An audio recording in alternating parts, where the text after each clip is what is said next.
श्री शिवाय नमस्तुभ्यम। जैसा कि हम सभी को पता है 17 अक्टूबर 2025 को है रमा एकादशी, जिसे रंभा एकादशी भी कहते हैं। इस दिन कुछ ऐसी बातें हैं जो आपको बहुत ही ध्यान से सुनना होता है और उस नियम का पालन आप लोगों को करना होता है, क्योंकि एकादशी का दिन बहुत ही विशेष सा दिन माना गया है। इस दिन आप लोगों को बहुत ही छोटे छोटे से उपाय करने होते हैं। इस दिन आप लोगों को माता तुलसी, श्री हरि विष्णु और माँ लक्ष्मी की पूजा अर्चना के लिए विशेष सा दिन माना गया है। अगर आप लोग बहुत ही अच्छे तरीके से माता तुलसी की पूजा आराधना कर लेते हैं, उनसे जुड़े हुए उपाय कर लेते हैं, तो आप लोगों को बहुत ही ज़्यादा लाभ मिलते हैं। क्योंकि माता तुलसी प्रसन्न होती हैं तो श्री हरि विष्णु प्रसन्न होते हैं, श्री हरि विष्णु प्रसन्न होते हैं तो माता लक्ष्मी तो प्रसन्न होती ही हैं। तो आप लोगों को कभी भी धन की कमी नहीं होगी। आप लोगों को ये उपाय ज़रूर करना है ना, ताकि आपके घर में भी धन आने के नए नए रास्ते खुलें और आपके घर में कभी भी धन की कमी ना हो। एकादशी के दिन आप लोगों को कुछ ऐसी बातें हैं जो ध्यान में रखना होगा। देखिए, एकादशी के दिन चावल का उपयोग नहीं करना चाहिए अगर आप व्रत रह रहे हैं, क्योंकि एकादशी का व्रत कई लोग रखते हैं।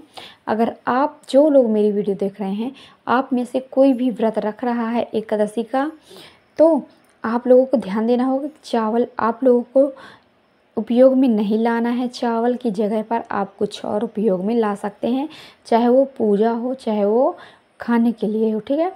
आप पूजा के समय भी चावल का उपयोग ना करें। चावल की जगह पर आप काली तिल, सफ़ेद तिल का उपयोग कर सकते हैं, है ना, लेकिन चावल को बिल्कुल भी उपयोग में नहीं लाना है। और एक बात और कि जो आपको ध्यान में रखना है कि माँ तुलसी की पूजा आराधना के लिए विशेष दिन माना गया है ना। तो आप लोग ये गलती मत करना कि आप लोगों ने सुबह सुबह जल अर्पित कर दिया माता तुलसी को, जैसे हर रोज़ करते हैं।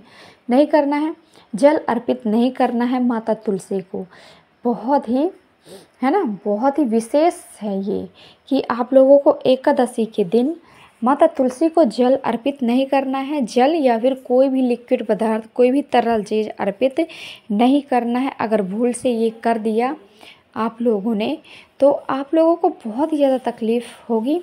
आप लोगों को पुण्य की जगह पर पाप भी मिल सकते हैं। तो आप लोगों को इस चीज़ का ध्यान देना होगा। केवल आप धूप दीप दिखा सकते हैं, दीपक प्रज्वलित कर सकते हैं, उनसे जुड़े हुए और भी उपाय आप कर सकते हैं, लेकिन जल को अर्पित नहीं करना है। और क्या करना है आप लोगों को, यहाँ पर आप लोगों को एक दीपक का उपाय करना होगा। ये दीपक वाला उपाय जो हम बताने वाले हैं बहुत ही उत्तम है, बहुत ही सर्वश्रेष्ठ है, बहुत ही लाभ मिलने वाला है। तो देखिए, ये जो दीपक वाला उपाय है, इस उपाय को आप लोगों को शाम के समय करना है। एकादशी की शाम के समय आपको ये उपाय करना है। तो करना क्या है, यहाँ पर एक दीपक लेना है, मिट्टी का दीपक आपको लेना है। मिट्टी का दीपक नहीं है तो आप आटे का दीपक बना लीजिए। लेकिन देखिए, अगर आप मिट्टी का दीपक ले रहे हैं तो उसे धुल लीजिएगा, स्वच्छ बना लीजिएगा, ठीक है। और यहाँ पर आप लोगों को दीपक के साथ साथ यहाँ पर घी डालना है। गाय का घी है तो बहुत ही उत्तम है, क्योंकि गाय का घी बहुत ही शुद्ध माना जाता है।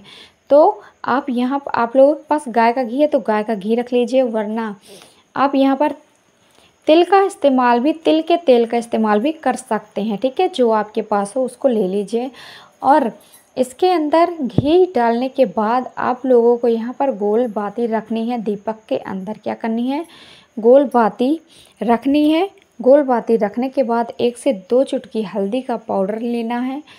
2 चुटकी हल्दी का पाउडर ले लीजिए। और फिर इसके बाद आप लोगों को जाना कहाँ पर है, आपके घर में, आपके आंगन में माता तुलसी का पौधा है, कोई वृक्ष है तो आप लोगों को वहाँ पर जाना है। सबसे पहले करना क्या है, माता तुलसी से प्रार्थना करनी है ना, उनसे क्षमा प्राप्ति मांगनी है। श्री हरि विष्णु जी का आगमन करना है, उनका आवाहन करना है, उनका स्मरण करना है ना। और करना क्या है आप लोगों को, जो आपने दीपक लिया है, दीपक लेने से पहले आप लोगों को एक चुटकी हल्दी का पाउडर माता तुलसी जी के पास रख देना है। कितना? एक चुटकी हल्दी का पाउडर, लेकिन थोड़ी दूरी पर रखिएगा ताकि माता तुलसी को कोई भी क्षति ना पहुँचे, उनकी पत्तियाँ जल ना पाएँ। सबसे पहले हल्दी का पाउडर एक चुटकी रखना है, उसके बाद दीपक रखना है। दीपक को रखने के बाद आप लोगों को ध्यान देना है कि दीपक थोड़ी दूरी पर ही रखना है ताकि तुलसी के पौधे को कोई भी हानि, कोई भी क्षति ना पहुंच पाए।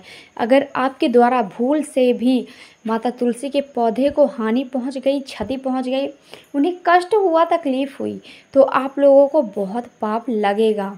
खासकर एकादशी के दिन आप लोगों से ये गलती बिल्कुल भी नहीं होनी चाहिए, ध्यान दीजिएगा। ठीक है, तो थोड़ी दूरी पर रखना है और इसके बाद दीपक प्रज्वलित करना है। दीपक आप जब प्रज्वलित कर रहे होंगे, श्री हरि विष्णु जी का आवाहन करना है, उनका मंत्र बोलना है, ओम नमो भगवते वासुदेवाय नमः का मंत्र जाप करना है और दीपक को प्रज्वलित कर देना है। दीपक प्रज्वलित करने के बाद जलते हुए दीपक में आप लोगों को एक चुटकी हल्दी का पाउडर डाल देना है, अपनी मनोकामना को बोलते हुए, श्री हरि विष्णु जी का आवाहन करते हुए। इतना करने के बाद, ये था पहला उपाय। इस उपाय को आप लोगों को ज़रूर करना है। इस उपाय को करते हैं आप तो माता तुलसी बहुत ही प्रसन्न होती हैं, साथ ही साथ श्री हरि विष्णु भी प्रसन्न होते हैं। और माता तुलसी तो प्रसन्न होते ही हैं, साथ में श्री हरि विष्णु भी प्रसन्न हो गए। और श्री हरि विष्णु प्रसन्न हो जाते हैं तो माता लक्ष्मी तो प्रसन्न होती ही हैं। तो आप लोगों को ये उपाय करना है। साथ ही साथ आप लोगों से रिक्वेस्ट है कि वीडियो को लाइक, चैनल को सब्सक्राइब कर दीजिएगा, बेल आइकन को प्रेस करना ना भूलें ताकि हमारी वीडियो की नोटिफिकेशन सबसे पहले आप सभी को मिल पाए। तो चलिए हम बात करेंगे हमारे इस वीडियो के दूसरे उपाय के बारे में। हमारा जो दूसरा उपाय है बहुत ज़्यादा अचूक है, बहुत ज़्यादा सरल है और बहुत ही इसके लाभ मिलने वाले हैं। अगर आपके घर में कोई नज़र दोष, बाधा, निगेटिव एनर्जी, किसी व्यक्ति की बुरी नज़र पड़ चुकी है तो आप लोगों को ये उपाय ज़रूर करना चाहिए। तो करना क्या है, यहाँ पर आप लोगों को ये उपाय दीपावली के पहले कर लेते हैं तो बहुत ही उत्तम है, क्योंकि दिवाली के समय आपका घर पॉजिटिविटी से भरपूर होना चाहिए, आपके घर से नकारात्मक ऊर्जा पूरी समाप्त हो जानी चाहिए। तो करना क्या है, 2 से 3 लौंग लेनी है। साथ में आप लोगों को यहाँ पर लौंग के साथ साथ, देखिए आपको बता दें, जो आप लौंग ले रहे हैं ना, ये साबुत होनी चाहिए, टूटी हुई खंडित बिल्कुल भी नहीं होनी चाहिए। साबुत लौंग लेनी है। लौंग कितनी लेनी है, 2 से 4 लौंग ले लीजिए। इसके बाद आप लोगों को हरी इलायची भी लेनी है। क्या लेनी है, हरी इलायची और कपूर लेना है। और इन सारी चीज़ों को करना क्या है, 1 लोटा जल लेना है। जाएंगे अपने घर के मंदिर में। अपने घर के मंदिर में जाने के बाद श्री हरि विष्णु, माता तुलसी, माँ लक्ष्मी जी का आह्वान करना है, उनका स्मरण करना है। और फिर आपने जो लौंग लिए हैं और कपूर लिए हैं, इन दोनों चीज़ों को आप एक दिए में, मिट्टी का दिया है आपके पास तो उसमें रख लीजिए, वरना कोई प्लेट या फिर कटोरी में रख सकते हैं। और इन सारी चीज़ों को जलाना है। जब इनसे ये धुआं उठ रहा होता है ना, इनकी जो खुशबू वातावरण में फैल रही होती है, तो इसके वातावरण को आपको अपने पूरे घर में फैलाना है। हर एक रूम, हर एक जगह में इसके लौ को पहुंचाना है, इसकी खुशबू को पहुंचाना है। ठीक है, और जब ये सारी चीज़ें जल जाती हैं, इसके बाद इसकी राख को करना क्या है, रख लेना है। दूसरे दिन सुबह 1 लोटे में शुद्ध जल लेना है। जल लेने के बाद इसमें जो आपने जलाया है ना, उसकी राख को डाल देनी है और श्री हरि विष्णु का मंत्र, ओम नमो भगवते वासुदेवाय नमः का मंत्र जाप करते हुए इस जल का छिड़काव आपको अपने पूरे घर पर कर लेना है। क्योंकि ये जो सारी चीज़ें हैं ना, बहुत ही शुभ, बहुत ही लाभ होती हैं। क्योंकि जो आपने लौंग लिए हैं, श्री हरि विष्णु और स्वयं शिव और शक्ति का स्वरूप मानी गई है लौंग, और लौंग के उपाय कभी भी विफल नहीं होते हैं, है ना। तो इस चीज़ का ध्यान देना है। तो ये ज़रूर करें, वीडियो को लाइक करें, चैनल को सब्सक्राइब कर दीजिएगा, बेल आइकन को प्रेस करना ना भूलें ताकि हमारी वीडियो की नोटिफिकेशन सबसे पहले आप सभी को मिल पाए।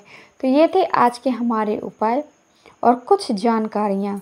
अगर आप लोगों को कोई डाउट है, कोई समस्या है, तो कमेंट के द्वारा आप ज़रूर पूछिएगा। हम कोशिश करेंगे कि आप लोगों को एक एक चीज़ समझा सकें इस उपाय के बारे में। तो चलिए हम मिलते हैं हमारी नेक्स्ट वीडियो में। हर हर महादेव, जय शिव शंभू।